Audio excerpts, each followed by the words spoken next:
welcome guys to How to App. On How to App, we're going to be showing you tips and tricks on how you can go around with your smartphones. Some of you know developer options. So today we're going to talk about developer options. So please, I'll be really slow. I'll hold you by the hand to show you how you can turn on developer options. This is a very important settings, guys. It usually comes in a hidden mode, so it's not for everyone to see. So I'm going to show you the exact setting I'm talking about. So head to settings. Once you head to settings, so this is settings. Everybody knows settings, guys. So you go to settings. Once you go to settings, look at your about menu.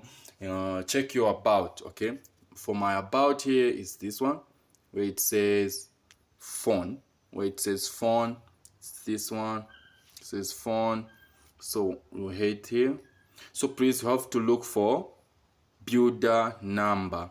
As you can see, I have my builder number from here. So you can click on builder number.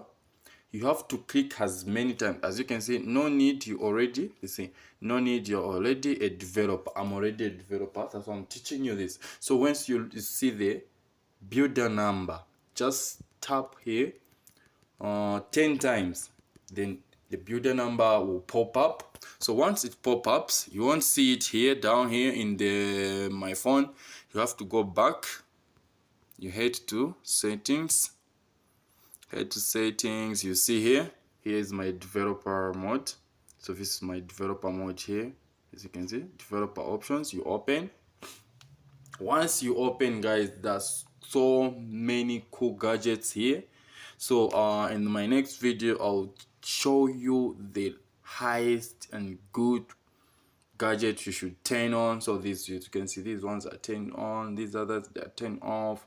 We have mobile, we have Wi-Fi scanning, we have a lot on this. Like, it's a lot. Like, you can go and go and go.